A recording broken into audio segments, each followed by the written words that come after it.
Assalamualaikum warahmatullahi wabarakatuh. Selamat siang teman-teman. Hari ini tanggal 5 bulan April ya, 2025.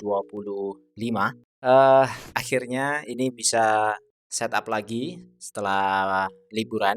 Jadi ini posisi masih libur sebenarnya, nggak apa-apa.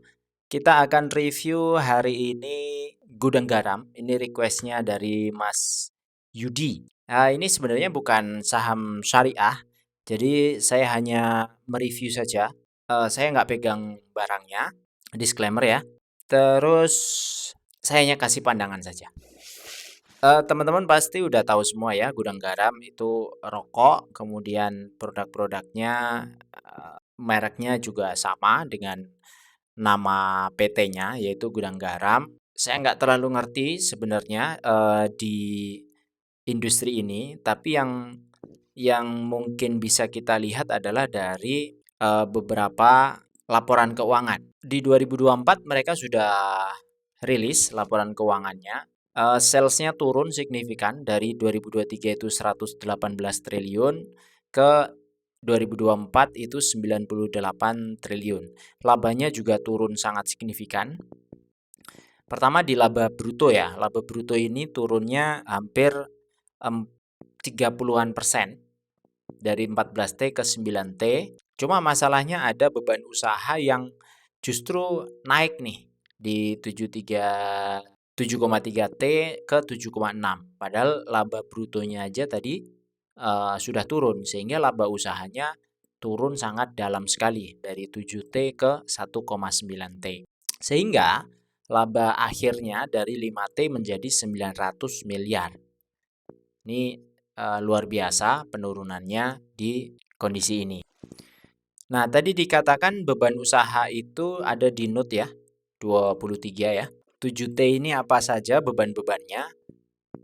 Jadi ada transportasi, kompensasi karyawan, kemudian penyusutan aset tetap. Jadi ini kayak fixed cost, ini 4 triliun, 23 juga 4 triliun, walaupun salesnya turun tapi ininya tetap. Yang paling besar memang ada di beban transportasi dan kompensasi karyawan, baik di beban penjualan maupun beban umum administrasi.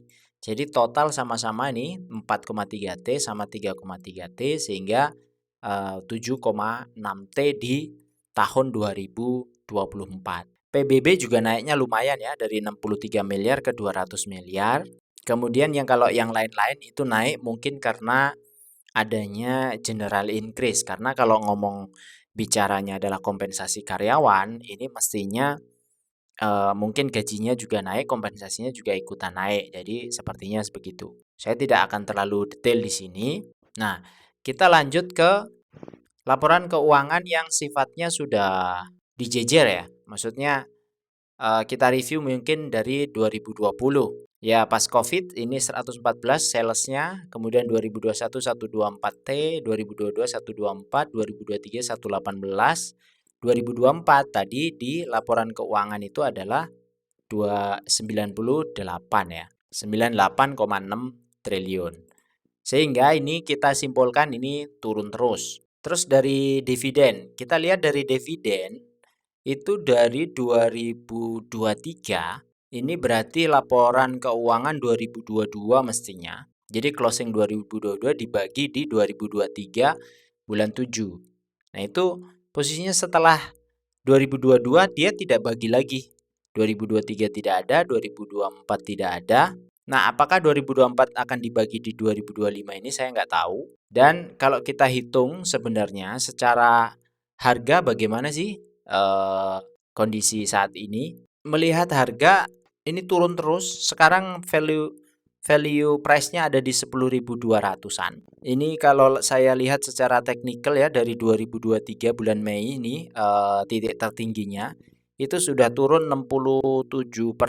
Berarti ini sudah bisa kita katakan bearish, sudah lebih dari 20% dan masih di bawah MA 200. Jadi ini kemungkinan juga mungkin mungkin menurut saya masih lanjut akan turun terus. Nah, dari sisi harga wajar gimana kalau menurut dividen investing? EPS terakhir kalau ngelihat di Stockbit itu 509 closing 2024. Dari 509 ini kalau lihat dividen payout rasio historisnya, itu kita ambil yang terendah itu 77%, ini di 2021, 2020 sih sebenarnya 65 tapi nggak apa-apa kita ambil 77 ini aja.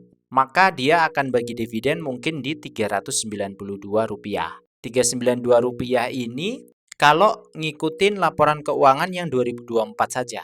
Soalnya 2023 mereka tidak bagi dividennya. Jadi kita asumsikan hanya di 2024 saja. Nah, dengan posisi begini maka dividen yield-nya itu 3,8%. Ya, 3,8% kalau dengan posisi harga sekarang 10.200, kalau pakai nilai harga wajar itu eh, di 9 persenan dividen, berarti sebenarnya harga wajarnya dia itu harusnya di sekitar 4.300-an.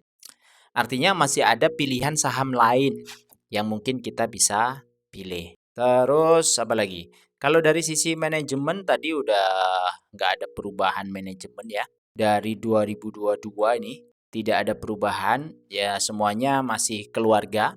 Pak Susilo Wonowijoyo ini, kemudian Pak Indra Gunawan, ini juga satu keluarga. Dan karena ini bukan saham syariah, maka ini sebenarnya tidak masuk di list saya. Jadi saya hanya review saja di kesempatan kali ini untuk tadi Mas Yudi ya yang request. Semoga bermanfaat. Saya pikir itu saja dari saya.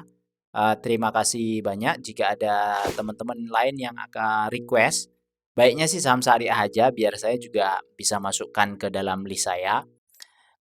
Tapi tidak menutup untuk saham-saham lain silahkan jika diperlukan ya. Saya sebagai referensi saja untuk melihat dari sisi pandang yang lain. Kira-kira itu dari saya. Terima kasih banyak. Semoga bermanfaat. Sampai jumpa lagi di video berikutnya.